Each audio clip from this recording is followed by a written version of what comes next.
Hello, my name is Kuiper Johnson, and this is the testimony video submission. And so, yeah, I'm going to be talking about my testimony. And, got to get it festive in March or April, or I don't know. So, it's Christmas, y'all. Anyways, I'm going to be talking about my testimony and how I first met him and how he still lives in my life today. So, it was about 2 years ago in 2023. In October. Before that, I grew up in a Christian household. My family would go to church every Saturday and Sunday, and on Sundays we'd be there every day. I remember coming back home really late at night, and I was just over it because I would meet all these people that say they were Christian, and they weren't living up to that standard. At a really young, I knew that at a really young age. And I was there Saturday night, Sunday morning. I would be at the church in the middle of the day, and then at night. And so I was kind of done with the Christian things. Even when my parents would say they were Christian, and they would be totally different from that. And so I would go throughout my life pretty much hating God. I am sad to admit that most of my life I hated God, and that I didn't want to do anything with the Lord or Jesus. I went to a Christian school when I was in middle school.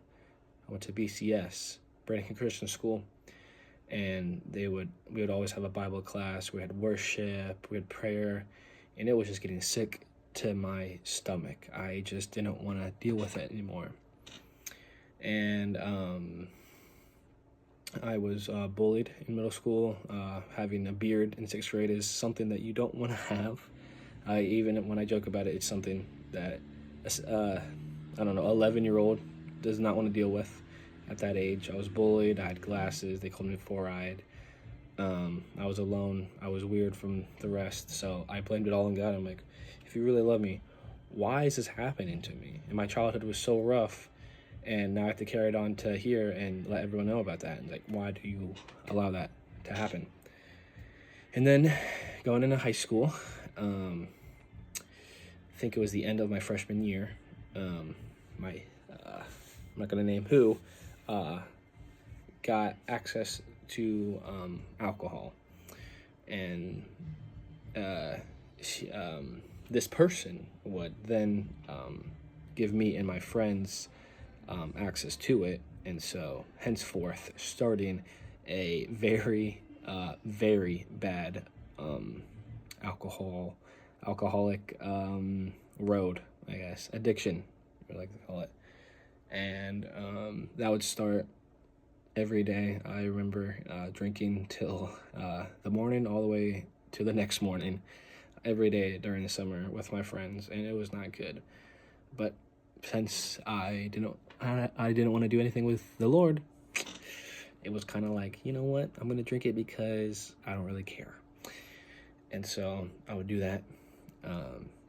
Also at this time I would struggle with porn, and at a young age I was exposed to it. My friends would show me it, and I was also struggling with that. So on top of that, I was struggling with porn. I was drinking. I was doing some types of drugs. It was bad being in high school. You don't want to do that in high school. And it was keep on going till junior year, and that's when it got really, really bad. I remember the summer of my junior year, I was training for my swim team for the next year, my senior year. So that whole year up and before that, I was training like every single day, morning, afternoon, but I was still struggling with alcohol. And so I thought it was not a really big problem because, I'm working out twice a week. My life feels really good. But then my coach noticed that I would come in the mornings very tired and very loopy, and whatever you would call someone coming in to practice, just like, oh, I don't want to do this, I don't want to do this. Not because it's early in the morning, but because I was, drinking that last night. And my coach noticed that, and he really spoke to me and said, buddy, I know what's up. I'm not going to name what you're doing, but I know something's up, and I feel it in my heart, and I feel like God is telling me that whatever you're doing right now, you need to stop, because I love you and I want to see the best for you. So that stuck into my heart like a bullet. Someone shot my heart. I'm like, ugh. It's like my coach, the person that I looked up to like a father, told that to me, and he was disappointed. I could see in his face he was super disappointed. So then I stopped for a little bit, and then I went back to it. And then after that, the swim season started when school started, and I kind of went away from it. I didn't want to deal with it. Then there's one friend that I was friends with all throughout high school, but I didn't really like him because he was one of those good Christians. See, at a Christian school, being a good Christian is considered weird and unmoral in some of the students are. That's what I thought, and what my friends thought. If you're a really good Christian and you're, participating in worship, you're studying the Word, you want to read the Bible, you're going to a youth group, you're considered a weird guy that has no friends. That's what we thought. And that was one of the guys. He was that one Christian that actually pursued the Lord. Then he started pursuing me. It was almost the end of my junior year, or like in January, up until my swim season. He would always pursue me, asking me to go to youth group, to read the Bible, asking me all these questions about God. And I was like, bro, dude, I love you as a friend, but please don't talk about God around me. I don't want to do anything about him. He's annoying. He put all this stuff into my life. I don't like him. But I was a dumb high schooler back then. I didn't really know. I was just being ignorant. But he was like, I don't care. I'm still going to pursue you. So then our school's retreat happened, our fall retreat. And I went there. all the time. And I remember sitting on a bench all by myself. And the guy comes over. He's sweating. He's like, yo, bro, how are you? I was like, I'm doing good. In an instant, he's like, dude, I know something's wrong. Something's wrong in your life. And you've been struggling with this thing for your whole life, and you're missing something, and I see that, and you haven't told anyone about it, and you think your life is perfect and that everything is fine, but deep down you know that it's not. And I was like, bro, what? I started tearing up. He's like, let's go talk about this. So we went outside. It was like nighttime, and the curfew was about to happen, and he just starts pouring into me. And it felt like he wasn't even talking. It was someone else. I'm like, what is going on? And speaking about it, it was the Lord. It was fully the Lord talking through the person that I was talking to. And then he ended the conversation saying, well, I want you to read your Bible and take notes about it when we have quiet times during the retreat. I'm like, okay, cool. And I want you to participate in worship. I want you to come to the front and participate. I'm like, all right, whatever. So I did those things. It was the first time that I raised my hands up to the Lord during worship, and it was the first time actually talking to God and reading my Bible. And it felt incredible. And then it was the last night, and he really spoke to me. I was like, why does God love me? Why does God really care about me if I didn't care about him my whole life? And all these questions. And he just kept on pouring into me and said, he loved you before you even were created. Before you were even in your mother's womb, he loved you. Before you even were born, he loved you. And I was just like, no, man, he can't. And I just started tearing up. He started tearing up with me and started praying for me. And it was wonderful. And I remember after he done talked to me, there was the band by the beach area, and it was raining. So I'm like, what is that noise? I just hear drums. I hear a guitar, boom, boom, boom, boom, boom. So it keeps on getting louder, and I walk over there, and it just keeps on getting louder and louder and louder, and people are worshiping by the beach, and they just welcome me in. It's like, hey, Kuiper, how's it? There was something new. They were all treating me differently, and I don't know why. And then it started raining heavily, so we went over to a little area with a roof, and we're all singing hymns, and it just felt like I was accepted for the first time. in my life. So after that retreat, I would go on and I would read my Bible, try to read my Bible, pursue the Lord as much as I can. And this friend that led me would also pursue me. Then there was another retreat, at the Bayside retreat, that he wanted me to go on. So I went on that. And that's when the Lord really spoke to me more than he spoke on the other retreat. And I remember being in the worship for I think it was 4 hours or something. And my knees were just on there, up to the Lord. And I was just sobbing for 4 hours. And he was really just talking to me. So at that point, I knew God was real. And so after the retreat, that Wednesday, I went to youth group and gave my life to Christ. And then a couple weeks later, I was baptized by the same guy that kept on pursuing me, that I would say that he's a loser and that he's weird and that he is everything I don't want to be. And so that was how I met the Lord, and that was my life before I met the Lord. And now, after that, it's one of those testimonies where I accepted the Lord into my life, and then after, addiction and all that stuff got even worse, and I kind of went away from the Lord for a little bit, and it was not good. But then I actually, because of that friend, and I made a new friend. He was always my friend. The new guy I was always been friends with, but since I came to the Lord and everything, he really wanted to pursue me and everything. And so it was a new mentor, and he really just put me in line. It's a slap in the face, bro, what are you doing? You can't be doing this. He was one of those friends where I just looked up to him, wow, yeah, you're right. I can't be doing this. He lived a life that I wanted to live.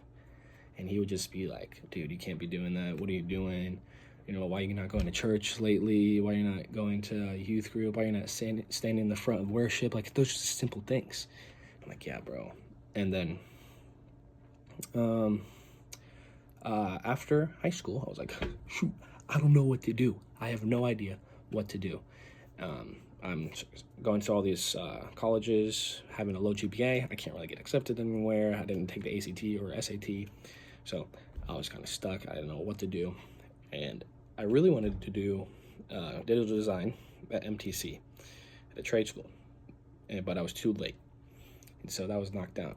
But for all this, my parents really wanted me to do YWAM, Youth with a Mission. Probably heard of them. They really want me to do it. I'm no, I don't want to go to another state and then another country. I didn't want to do that. It was scary to me. And so after I got denied at MTC, I didn't really have too much left. I had 2 more months, and I'm I need to figure something out. So I'd pray about it. I would meet with my parents. I would meet with my aunt, uncle, my friends. I'm bro, I need something. And God really spoke to me you need to go on this. This is what's good for you. I'm all right, I'm open arms. This is the first time I'm really going to be trusting in you. Most of the time, I'd read my Bible, I'd have a relationship with him, but nothing's this big that I'm really dependent on you. And there needs to be something I need your help. And he said, this is your opportunity to trust in your Father. And I'm okay, I'm going to trust in you. Even if it's super scary, I'm going to trust in you. And so I did, and I applied, and I got accepted. I got more all these phone calls. They were really annoying. They kept on calling me, pursuing me. Hey, this, how you doing? Blah, blah, blah, blah, blah. I'm okay, this sounds like a call. I don't know what to do this, And then when I did that, I had 2 months, and I had 2 months to prepare myself and say and then I remember it was the last 2 weeks. I was I don't really want to do this. I don't really want to do this because I haven't paid the tuition yet. It's I can't just say that I'm not doing it anymore. I was this close for not doing it. And I remember waking up one morning, and it was a flashbang. It was boom. And it was the Lord talked to me clearly. He said, why are you keep on running away from this? This is what I've told you to do. And I'm yeah, you're right. You need this, yeah, whatever. I can't train of thought. But he really just spoke to me. It's this is what you're doing. It's listen to your Father. It's how do you listen to your own father? You're going to be listening to me. I'm like, you're so right. And so I did. And I went to Louisville, Kentucky, and I would do a lecture phase. It's like classes and whatnot for 3 months, learning about the Lord's character, his heart, just studying the Bible, reading the New Testament. We had to read the New Testament the whole time there, do some memory verses, and just do mini outreach stuff in the city of Louisville. And I would go to a international park, and I would pursue people there and spread the word there. And so during that whole time, it's kind of like, okay, I'm kind of professional at this. I'm a professional missionary, I guess you would call it. But I wasn't really in another country yet. And so after that lecture phase, I came back for Christmas for 2 weeks to spend time with my family and to raise money. During this whole time, I had to raise money for the mission trip. So during the lecture phase, those 3 months, I was mailing people letters. I was letting them know where I've been and what am I doing. And so when I was back for those 2 weeks, I would meet with people. I would meet with, hang out with family, friends, but mostly there to raise money for our Louisville team, YWAM, for our mission trips. And luckily, we all raised the money for everyone going on their different trips, and I went to Dubai. And so in the beginning of January to the end of February, I was in Dubai for 2 months, and I would do friendship evangelism. In Dubai, we would call it friendship EV, and we had all these secret words that we couldn't use, but now I can say it now, and it's kind of weird because we would say friendship EV, we'll be M work as missionary work. We would call Muslims brothers or cousins. We would call we can say the Bible, but we couldn't say reading the Bible together. We couldn't say converting. We were just here as tourists. It was really weird. But we were there to make friends and spread the gospel that way. And it worked really well. And there was a lot of testimonies. I can talk about it later, but that was really cool. Then I came back and spent a lot of time catching up with family, friends, what I've missed for the last 6 months. And yeah, it's been an incredible journey. And that happened. I came back in the beginning of March, hung out with friends, families, went on a little vacation trip for a week, came back, and now I'm here recording the video, and I'm pursuing the Lord as much as I can, as hard as I can, and yeah, that's it. Y'all got the Christmas sweater on, and that's my submission to Bayside College. And if you're watching this, then hopefully I didn't yap too much. And if I did, then, hopefully you enjoyed it. I don't know. Anyways, deuces. I don't know if this is professional or not, but